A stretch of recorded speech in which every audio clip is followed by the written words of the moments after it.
This is Tabletop Babble, and I'm Amber.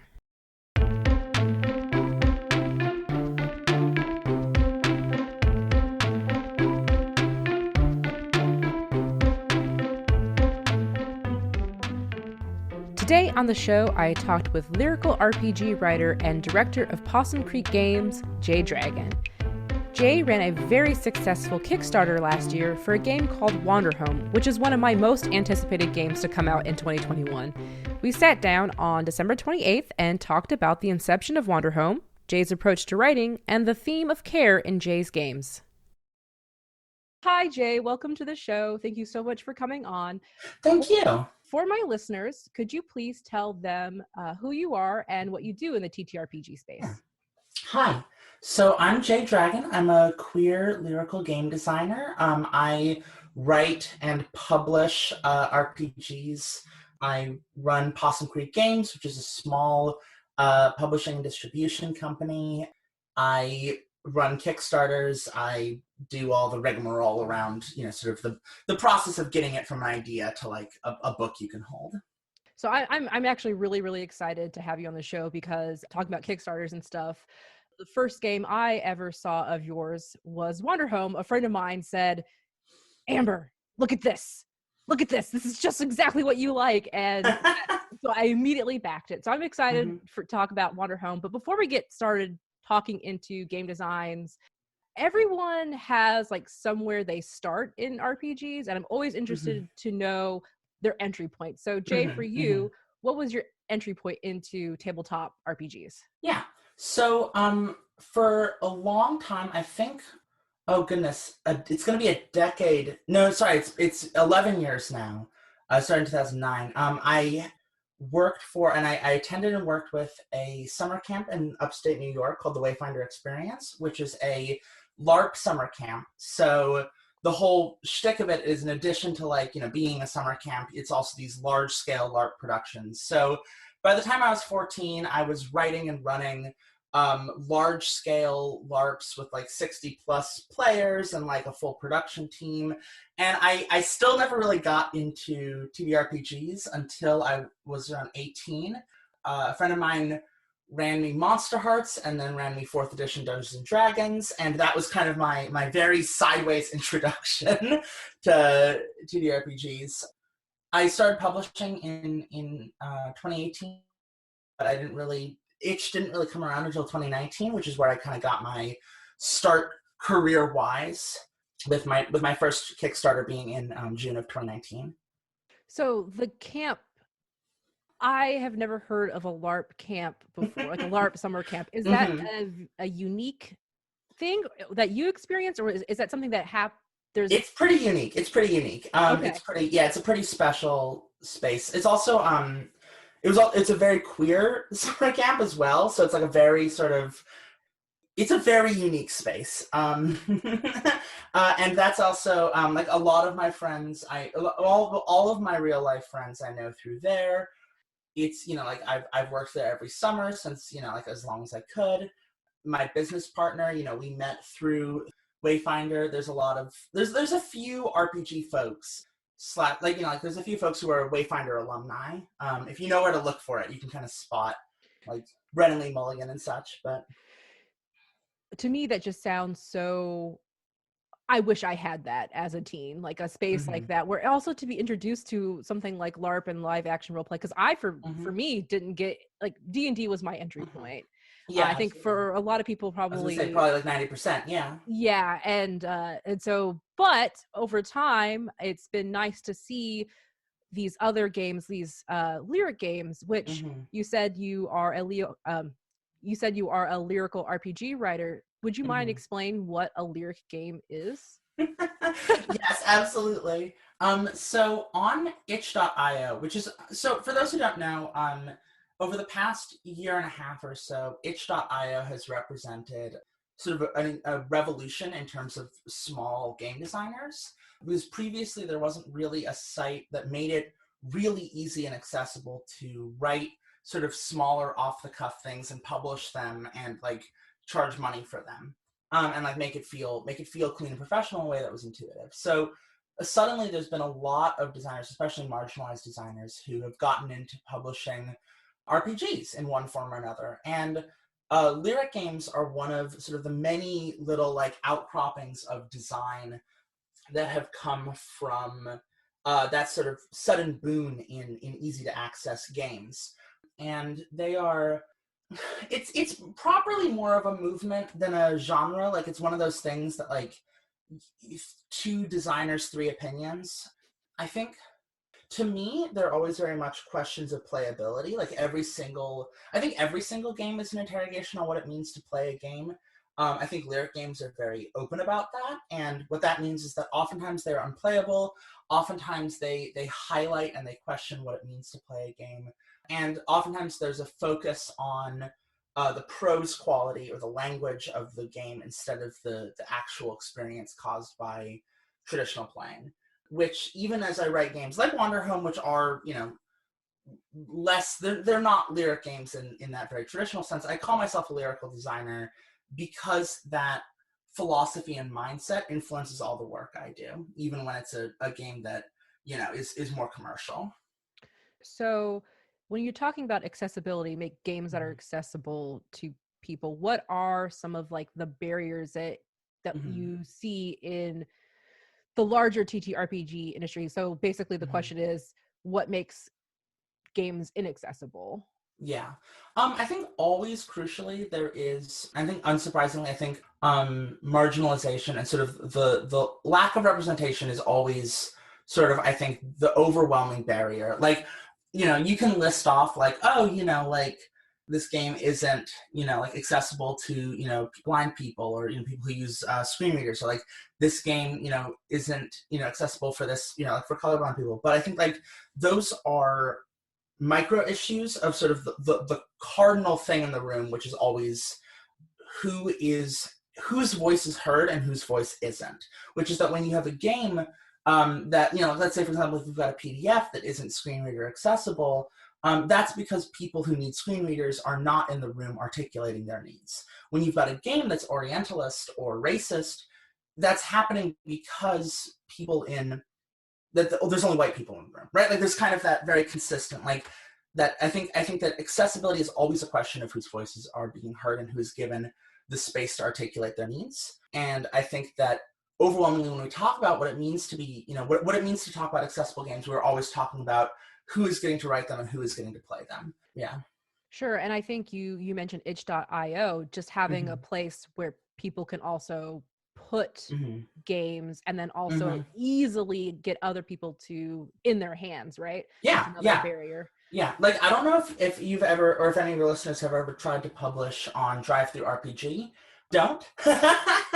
I could have gotten into publishing games a lot earlier if Drive-Thru RPG didn't actively disincentivize myself from publishing.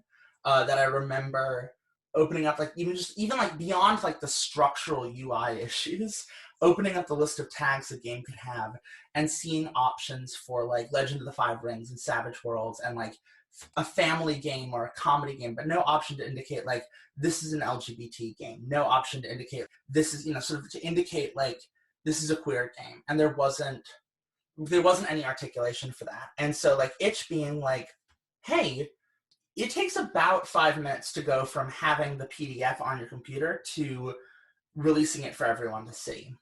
And I think that, and then sort of once you release it, it's like conglomerated in a place, people can check it out, and you can tweet about it and engage with the community around it, I think was revolutionary. And in terms of especially getting people's voice, allowing people's voices to be heard who are denied voices. Because when you're talking about accessibility, you're talking about who's getting to talk, the question of how easy it is to talk is a really important one. And so itch made it so much easier for someone's voice to be heard. Just my foray into the indie space the last 4 years, it's amazing the amount of games that are out there now that are not the mainstream, like you said, like more like indie lyric games. So yeah. I was looking on your possumcreekgames.com, your new website, which it looks beautiful, by the way. Thank you. We launched it about a month ago, and we're proud of it. It looks great. And I went to your mission statement, and there's a line that says, "We strive to challenge and revolutionize what games can be and who gets to play them." Mm-hmm. So when you're designing your games, what Mm-hmm. player set are you designing for first and foremost? Mm-hmm. I think first and foremost, the players I'm always thinking about are. It's interesting. I was looking at fourth edition again, because fourth edition is one of those games that like really like fourth edition Dungeons and Dragons is a game that shouldn't be on my list of inspirations, but somehow it always circles back to being.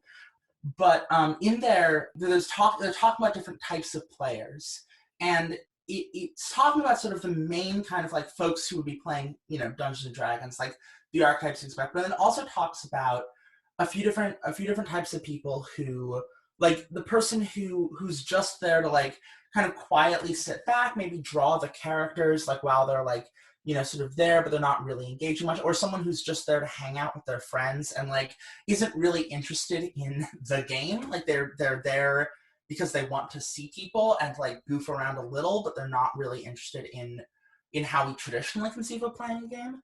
And I sometimes like to joke that Possum Creek Games is a publishing company for people who don't like games.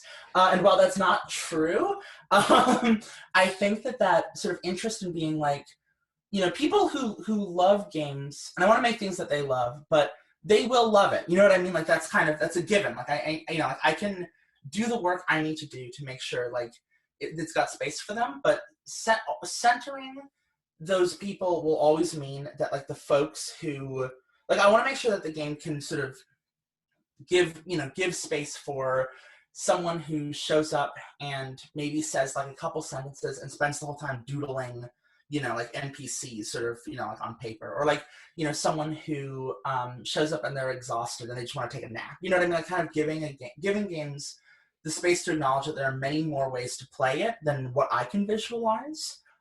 That's, I think, really sort of the important thing, is that that as you allow more people, as you sort of give games that more people can play, you must interrogate what it means to play a game. And that's why lyrical work matters, is that it's an interrogation on what it means to play. And I want to kind of just say, like, like the moment you step outside of a Western context, the moment you step outside of a cishet context, the moment you step outside of a gamer context, you're looking at you're challenging what it means to play the game. I also think accessibility stuff as far as like the cognitive ability to process. So for me, a lot of times when I get into crunchier games that are heavy mechanics, the load that my brain takes is usually very hard. So a game like, I don't want to throw any game under the bus, but it's, and not really throwing under the bus, but a good example, D&D, crunchier, lots of stats, lots of things to keep track of. I have a harder time at a certain point of keeping track of all of that. Whereas a game, like you said, if I'm tired, I'm exhausted, I come to it and we are storytelling and there's a drawing element. I'm going to love that. It's going to be a lot less mental effort for me to play. Yeah. I would like your thoughts about this, where we're talking about lyric games and they're challenging what it means to play a game. Not to get too into let's label things, let's categorize stuff, but a lot of times I think back to when I was a kid, right? And you're playing like The Floor is Lava, or you're playing Restaurant with your siblings or whatever. To me, that play, yes, maybe not necessarily, I wouldn't attribute the word game to it, but should I? So and this is, I always say this, running games for kids, sort of at camp, and running, again, these large-scale art productions is a very humbling experience, because it reminds you very strongly that that as a designer, you don't get to control what play is, and that a game is, I think The Floor is Lava is a game. I think that a game kind of, that an RPG stripped of all artifice, stripped of the designer, stripped of the text, is pure make-believe. And I think the crucial thing is that make-believe is always informed by something else, that there is no such thing as make-believe independent of the culture we exist in. And so what that means is that you take in the media and that becomes part of the make-believe. Like when you're playing like when you're 10 years old and you're playing warrior cats in the playground, you're taking, or you're playing like you're playing superheroes or whatever. You're taking this outside media you've consumed and you are using it as a blueprint and a framework to build a game from. And that's just also what TTRPGs are. That's the same thing, is that it's the same, taking a text and using it as the blueprint and the framework to build a game off of, because you can't, like, make-believe doesn't get to exist independent of that. And so I think that's my feeling, is that, like, a game, we're trying to make games that facilitate that make-believe, but inform and enhance, like, enrich that make-believe, is sort of my feeling. Yeah. So speaking of the games that you're making, and also outside influences kind of coming through games, one of the games I'm seeing on Possum Creek is Sleepaway. Yes. Was this your first published game? That was my first Kickstarter. I published a couple small games before it, but Sleepaway is my first, like, Kickstarter book, like, sort of the object. Would you mind tell me a little bit about Sleepaway? Yeah, totally. Sleepaway is another Belonging Outside Belonging game about a summer camp of like a queer summer camp trying to navigate the sort of the horror of the woods and, like, the mysteries of the world around them. And you play as a group of summer camp counselors who are responsible for protecting your kids as this, like, monstrous lindworm, this, like, shape-shifting, skin-stealing monster is invading your camp. And so it's very, like, magical, mundane, horror, queer. The tagline is a game of horror, dreams, and summer camp, and that kind of always, to me, sums it up. Gotcha. I'm looking up, right. So you said it was a belonging with, what was that? Belonging Outside Belonging. So Belonging Outside of Belonging, is that, I've heard it before, but I personally don't know what that is. Is it another game? So Belonging Outside Belonging, it's an engine, a lot like Powered by the Apocalypse or Forged in the Dark, or those sorts of, like, frameworks that you use to construct games. It's created by Avery Alder and Benjamin Rosenbaum in, I think, Dream Askew and Dream Apart is sort of the games that codified it. It's like two games in one book. They're like mirrors of each other. And those have been in production for ages. I think the book came out in, like, 2018 or 2019. It's, I think, unique among engines in that it's both a mechanical framework, like the token economy that, like, Wanderhome uses, that, like, you take tokens by doing certain things and you spend those tokens to do other things. And it's GM-less. But then also, it's Belonging Outside Belonging games are always defined by being about a community that exists outside of the norm. So Sleepaway is B.O.B. in that it is about it's the summer camp outside of civilization. That Dream Askew is a post-apocalyptic queer commune. Dream Apart is a Jewish shtetl, and it's about creating these spaces that sort of exist outside of other things. And I think, honestly, like, when in terms of talking about, like, marginalized creators, like, itch.io has been a big part of it, but Belonging Outside Belonging has also been a huge part of it, because it's the first game engine that articulates a philosophy and says, like, that, like, explicitly is about centering marginalized experiences. And so in that sense, I think it's a similar sort of very vital influence. And it certainly has informed a lot of my game design. Horror seems to be such a common, I don't want to say this just from my experience, from my perspective, horror seems to be one of those very common themes in some of these lyric games I've seen, some of them. Yeah. Why do you think that is? Why horror? What's the draw to horror, especially sleep camp, summer camp, and horror, which is a thing as well? Yes, unfortunately. I'm not a fan of a lot of those movies.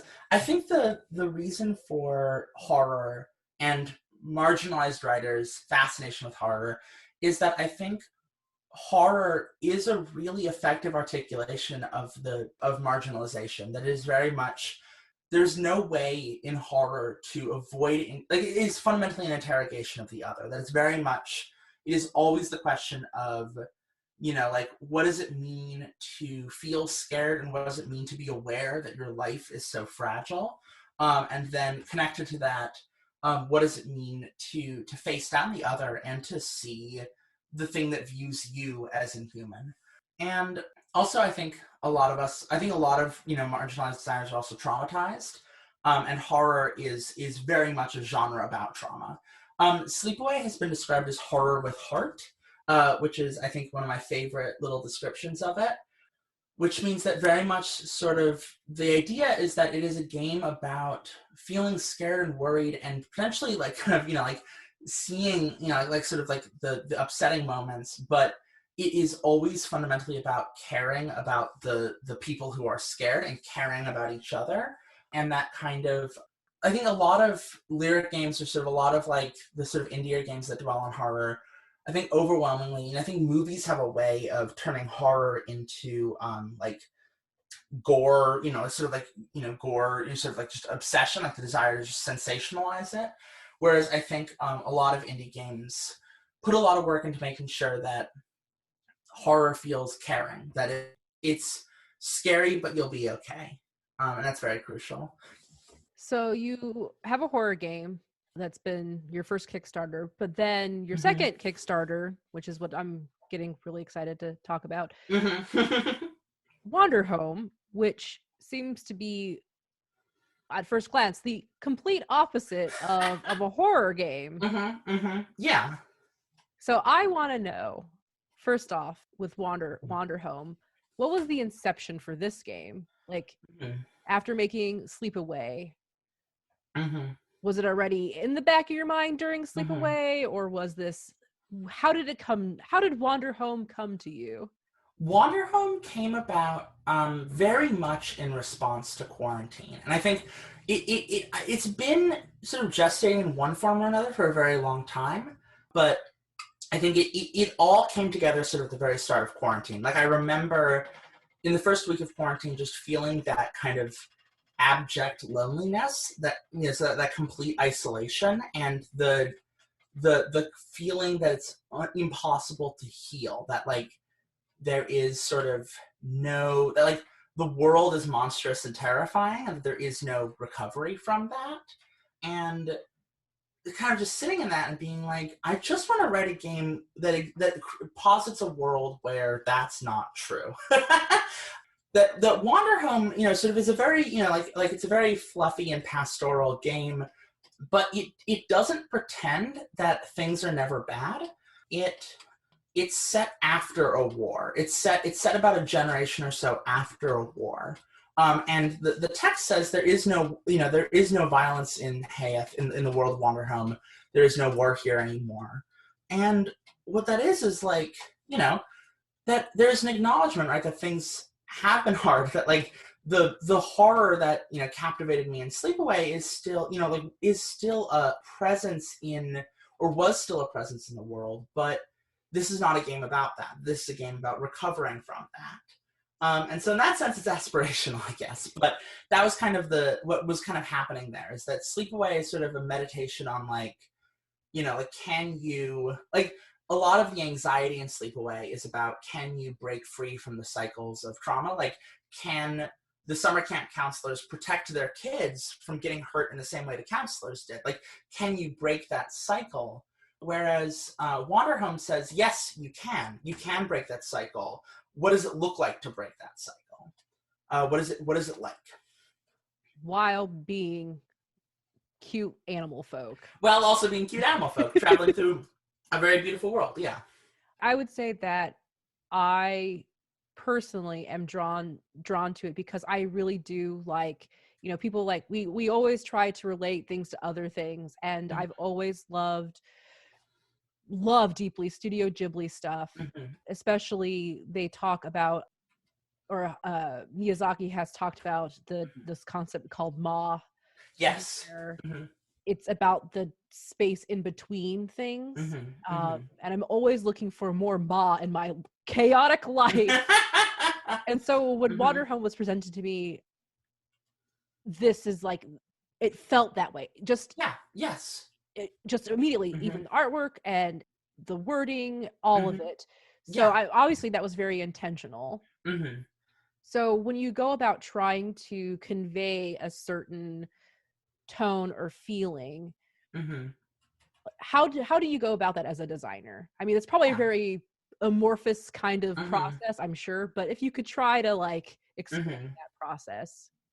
Yeah, that's a good question. It's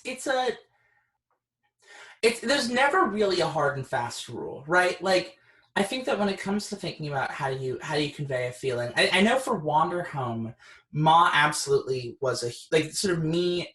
I can't like I'm not interested in saying that like Wanderhome is like a Ghibli game, or that like it is exclusively Ghibli, or like Ghibli was a huge inspiration. I think Ma, sort of my reflections on Ma was a huge inspiration, especially. I'm glad you picked up on that.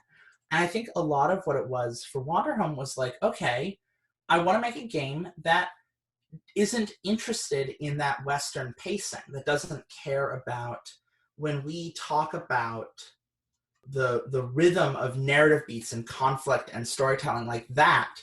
I want to make a game that doesn't care about that. I want to make a game that is about sort of a sort of about existing in the ways that has that like ups and downs and like the ebbs and flows where I don't know the rhythm, and that we're on a journey together, and that kind of invitation.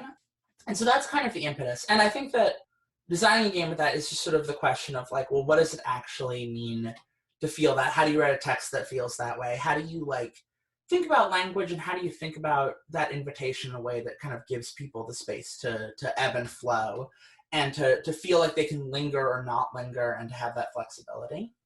And sort of just the knowledge that I don't know best. Yeah, I have the play kit open right Mm-hmm, now, mm-hmm, and looking at the wording choices in some of the mm-hmm, playbooks. And one of the things as I was reading through the playbooks, going back to your sleepaway mm-hmm, to talking about your camp counselors mm-hmm, caring, and there's horror with mm-hmm, care. Even in here, you specifically say, let's just pick one. Ragamuffin, run, scream, play, steal, and above all, live. You are alive. Your care is exuberant, honest, and naive. And then every playbook has your care is. mm-hmm, So you're intentionally talking about how this playbook will care for others, or I mean, you mm-hmm, could apply this to not mm-hmm, just as individuals, I suppose, but I mean, mm-hmm. what does your care encompass exactly? Yeah. I love You Are Alive, Your Care is X, Y, and Z. That was one of the first little bits of text I wrote for the game. It came from in Dream Askew. There's a rhythm of like your character is a social individual, your power is in X, Y, and Z. And I was writing that and I was thinking about that for this game, and I was like, you are alive. Like I just wanted to like have those sort of as like the care and like you are alive. Those are sort of like the baselines of the game. Is that very fundamentally your character cares. They care about things in a few different ways that are inflexible. That no matter what options I give you later, I cannot contradict that care. And that your character is alive. That your character is not your character is a living force that deserves to be loved. And it was an interesting thing because for the Kickstarter, there's a number of stretch goal writers, and a couple of times you can tell how people are doing based on how much they struggle with the your care is X, Y, and Z. Because at the end of the day, a lot of the writing you do is autobiographical, right? Like there's no escaping the self that you put into the writing. And I can tell when someone is insecure or struggling with caring about themselves, because in that moment, they'll always without fail, they'll get to that part of the playbook and be like, I can't write. I have no idea how my character cares. Does my character even care at all? And it's like, I think your character cares a lot, but I think you're struggling to care about yourself. And I think maybe and it's interesting. There's been two stretch goal authors who just cried writing their playbooks because it was like, oh, if I want to write this character, I need to learn how to love myself. And I think maybe that's like kind of one of my favorite little moments about Wanderhome is that your care is it is that no matter what the playbook you're writing is someone worthy of love, and that not only that, but that they are worthy of loving other people, and they can learn to love themselves too. That's just important there. I'm just gonna cry right now. I think that's why I'm personally so drawn to Wanderhome specifically, and to a lot of other games that are like this, is, you know, going back to horror, the trauma of, you know, you said like a lot of marginalized people, a lot of queer people experience trauma, and then to play a game where are told to be tender and care about each other when your entire past has been like abuse. It's hard to be this vulnerable, I think, and I'm so happy that this game exists for that reason, because I wish more people would allow themselves to be vulnerable. I think we would have a more healthy society. Yes, if we allowed ourselves to be more empathetic and more vulnerable with each other and be caring. Yeah. So I mean, looking through all of this game, there is so much writing. so much and that's writing. That's the play kit. That's half of it. Yeah. Gosh, tell me about your writing process, because I would love to start making games, start writing, but I am nervous to do so, don't know where to start, and to even write something as I gesture to the play kit of but for you specifically, what is your writing process like? So for me, I'm disabled. I have, I've, my mental health, I'm ADHD. I also have chronic pain. And what that means is that the process of writing requires being extraordinarily gentle with myself. That I'm not like a lot of other writers. I don't have a fixed schedule every single day. I'm not like, 8 to 10 is writing time. It's just not feasible, because I don't get to choose what I fixate on. I don't get to choose what excites me. I don't get to choose what my energy levels are any particular day. And so my rule is that when I want to write, I write. And I allow myself to write until I don't want to anymore, and then I stop trying to force it. And if possible, I found a few tricks that work for me. Like, I tend to hop between projects a lot. Like, I've got, I think, about right now 4 or 5 projects just kind of in various states on my Google Docs that I hop between when I'm working on them. And the function of that is that working on the same thing for too long can just be exhausting. And so I try to, like if I have more energy, if I'm able to focus easier, I tend to work on the things that require a little bit more busy work. If I don't want, if I kind of just want to like idly write, I'll go to one of my projects that has a lot of space for idle writing. And I just kind of give myself that flexibility. And I think that the 2 most useful things I've learned is that I don't worry about if the writing is bad. That's my editor's problem, not mine. And that if I don't want to write something, I should think about what I would need in order to write it. And if I cannot think of that at all, then I shouldn't write it at all, that it shouldn't exist in the text. If you need to write the how to play an RPG section in your text, if you cannot think of a way to make that interesting, you should, like, if you cannot think of a way to be excited about that, you don't want to put it in your text. You need to reapproach it or back off from it or do something else with it. But like that kind of thing of just like being like, I want to be excited about everything I'm writing, and I want to give myself the space to be excited, no matter how long that takes in the process. A couple friends, Ben Roswell and Caro Assertion, posted a thread where they articulate what they call their bangers only design philosophy, which is the idea that every single sentence in your text should be something that you're proud of and you feel good about. And one of the things they say is like, this is kind of anti-crunch. You cannot write that way if you put yourself on a deadline, if you're freaking out about getting it done. It's something that requires that slow process, acknowledging that maybe this gets done in years, maybe it doesn't get done at all, but just no time expectations, just let it happen, see where it ends up, and trust that if you write something garbage now, you can come back to it later. The important part is to get the page full. Whew. As an ADHD person who has perfectionism tendencies, I don't get anything done. Perfect is the enemy of good. Perfect is 100% the enemy of good. It's something I have been working on for Mm-hmm. the last several years. Yeah, I think a Mm-hmm. lot of my Mm-hmm. other friends who do writing also have that problem as well. It's like getting just right, just to get it out is Mm-hmm. Mm-hmm. probably something I need to work on, which Mm-hmm. I have lots of one sentences in lots of Google Oh Docs. god, my Google Docs. I've had the same Google Docs since I was 13, and I've just migrated it from email to email over the years.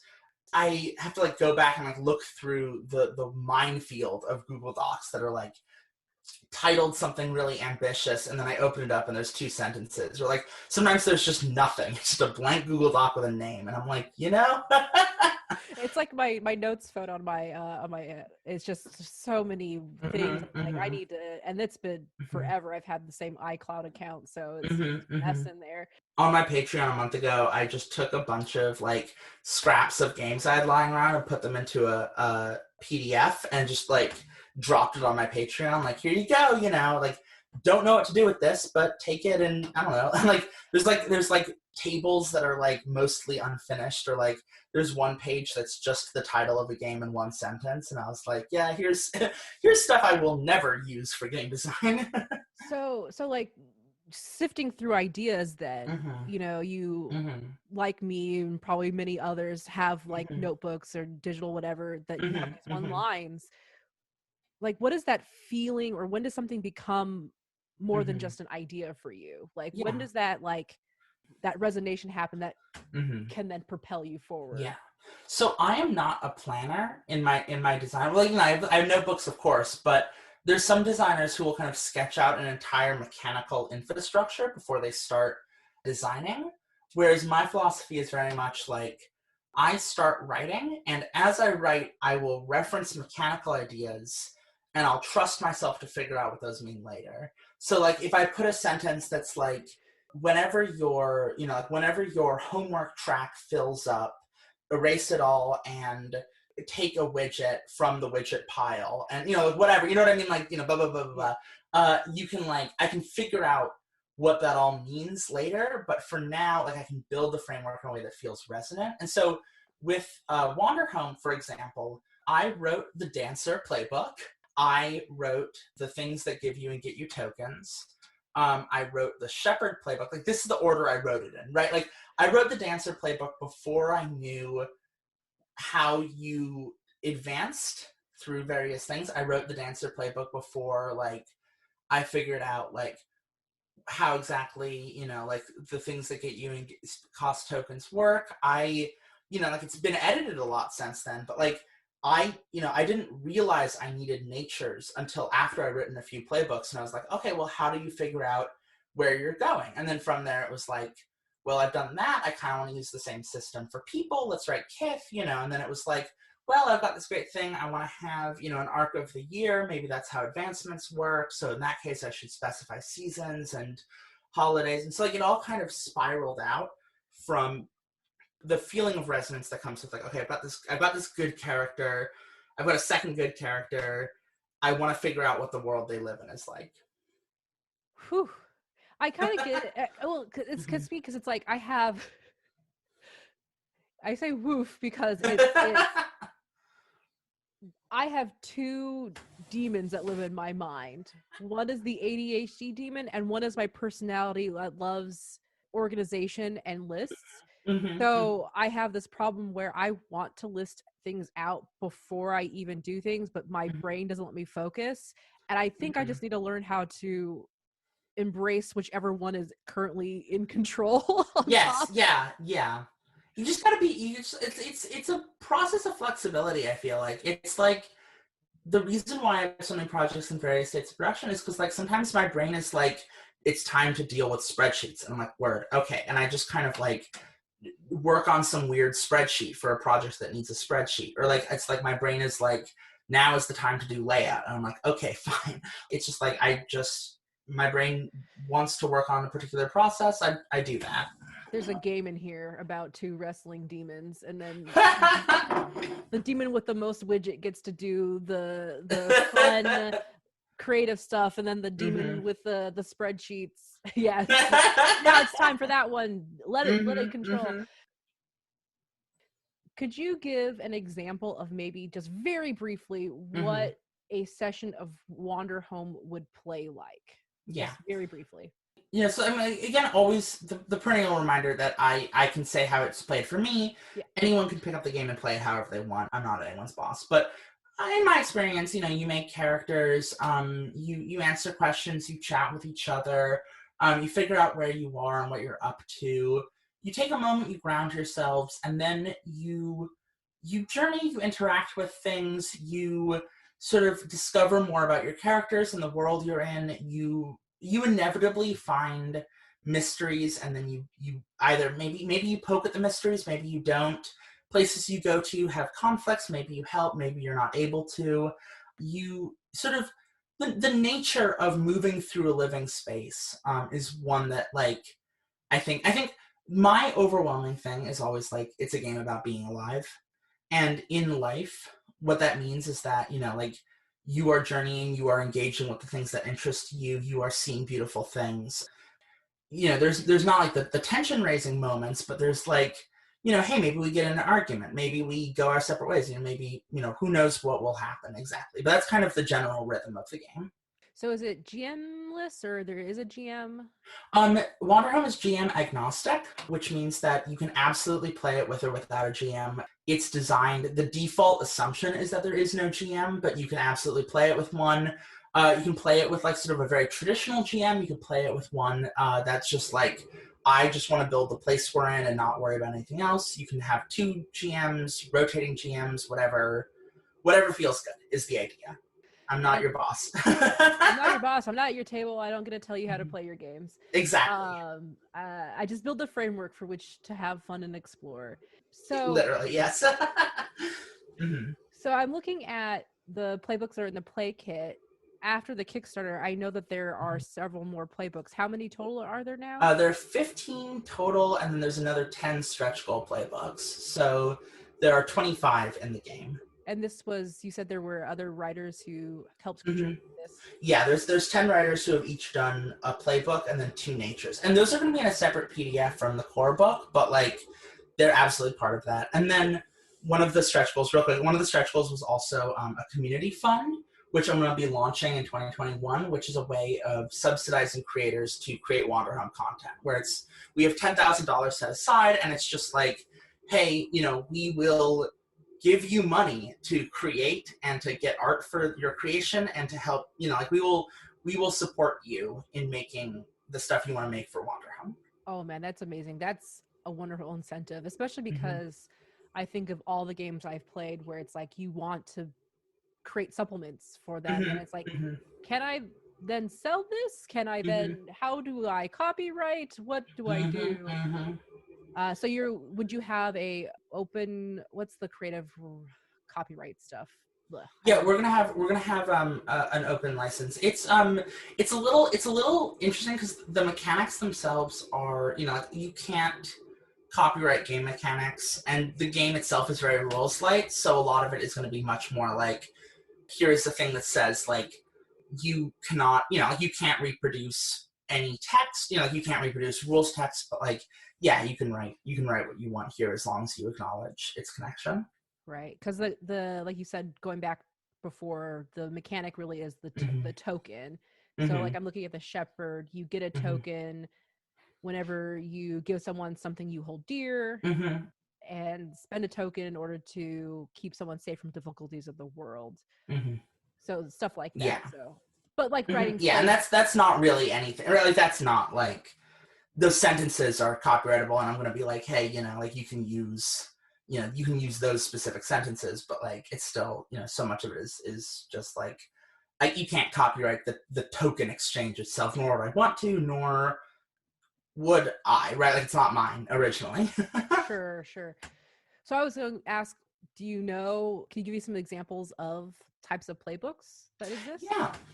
So beyond the 7 that are in the play kit, which are some of them there's some of my favorites in there.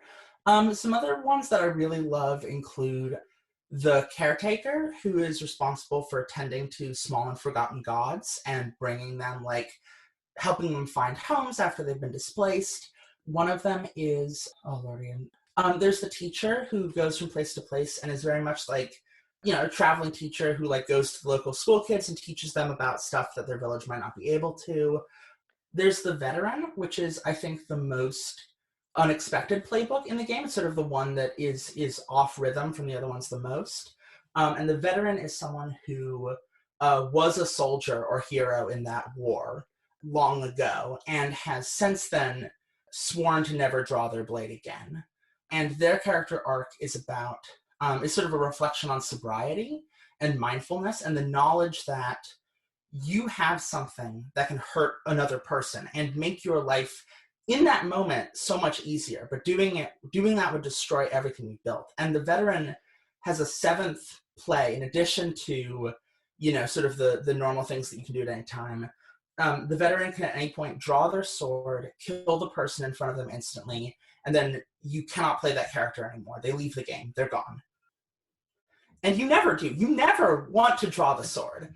But it's that reminder on the playbook that at any moment you could shatter this thing that's been built, and you have to constantly choose not to. And so, like, there's a lot of different playbooks happening. One of my favorites from the stretch goals is the dreamer, which is someone who is asleep and that they're almost like sleepwalking, or maybe they are like a manifestation of a dream. They're unsure. They're kind of just moving through the world. There's oh goodness, I do not remember the name of the fisherman, but there's one playbook that's a fisher, and it's like, here to catch fish. Like, just a lot of different stuff happening. I love that it goes from something like, am I a dream or not, to you catch fish. Yeah. I love it. That was one of the things, that was one of my favorite little bits of advice from my stretch goal writers was, like, in a lot of games, there's that pressure of, like, like D&D, I think, is a great example, where it's like, you can't just have a bard in D&D, right? Like, the bard needs to be, like, casting spells and hurting people. And in Wanderhome, it's like, no, you can literally just have someone who is a shepherd. That's what they do. That's their job occupation, and they don't need to be anything more than that. I love it. This just hits so many good notes in my brain. So there's another thing on your website that was talking about aesthetics as well. You're trying to get out, like, the stuff that is traditionally associated with dominant culture of role-playing games, bringing in artists and writers from a huge variety of backgrounds. And I gotta say, the art for Wanderhome is, what I've seen so far, is so beautiful. Like, this is listeners, just look up Wanderhome at this point, because it doesn't feel traditional. It feels something that I've not seen, I haven't seen before. I can't articulate it very well, even though I'm an artist. It looked good.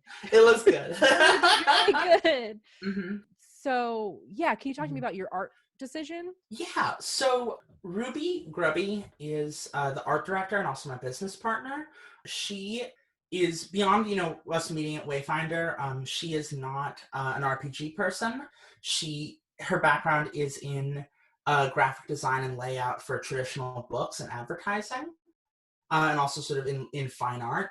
And so one of the big priorities when looking for artists for Wanderhome was looking for artists from backgrounds that you wouldn't expect to see in RPGs. We looked for a lot of traditional artists. We looked for a lot of very stylized artists, people who have sort of very distinctive styles that might not normally have a home in sort of a more aggressively sort of like, that aren't interested in the Dungeons and Dragons realistic aesthetic.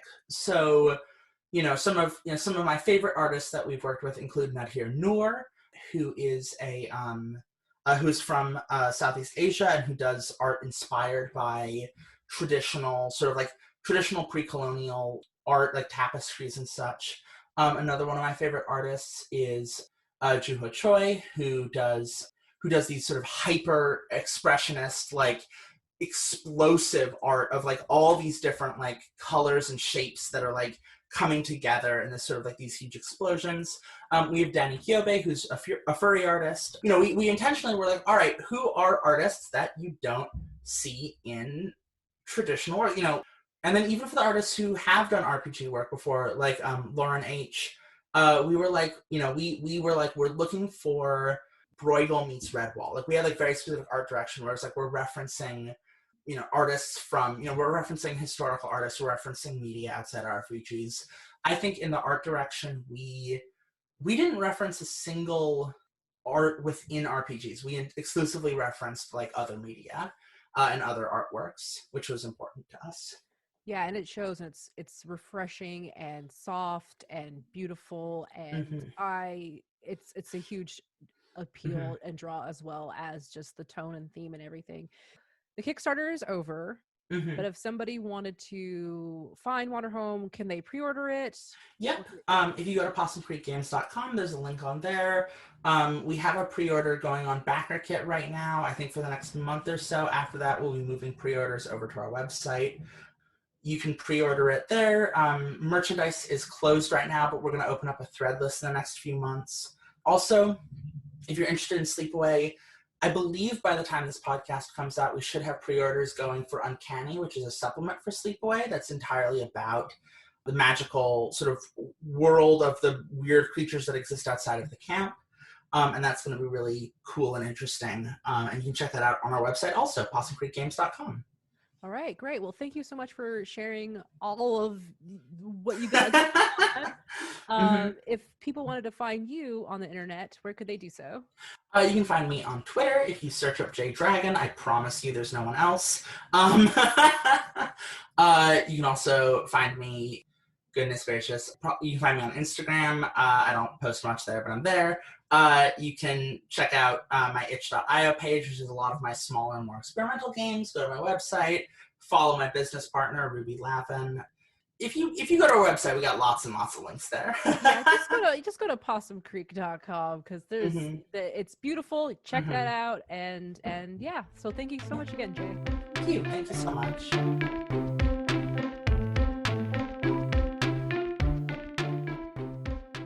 Thank you so much for listening, and I hope you enjoyed the show. Our theme music was provided by the Battle Bards. You can find me on Twitter at Rocket Orca, Kenny as at Volfmir, and John is at Crossways GM. Tabletop Babble is part of the Geekspective Network, where I host or co-host a lot of other cool podcasts, like this one. Hi, I'm Josh, and I run an actual play podcast that I'd like you to check out. I'm using the Godbound system, and I create a sandbox-style game in a large city called Moxbury. All of the player characters are evil, and I think that this really creates an interesting narrative because... Nobody cares! I, Azrael, had to reconfigure reality to become the evil saint of Palor. Now I plan to overthrow the government of Moxbury and amass followers. Then I will become... You wouldn't know the first thing about reconfiguring reality. I did it, not you. I, Milana, want no part of your feeble plans. When my plan comes to fruition, all of Moxbury will become my undead army, with them at my command. They have to be dead before they become undead. I'm going to silence this entire city and prove myself. Prove Gerlach worthy of the goddess of the void. No! Leave the monsters. I, Nuak Godslayer, will raise an army of monsters. They will overthrow our human leaders and live free. And I will be there. Will all you quit your bickering and shut your faces? I, Brimstone, hear enough voices in my head without all of you talking over each other. All I want to do is kill the wizard Shalazar. It doesn't sound too difficult, does it? If I have my way, it will be. Check out Tales from Moxbury wherever you find your podcasts or geekspective.com.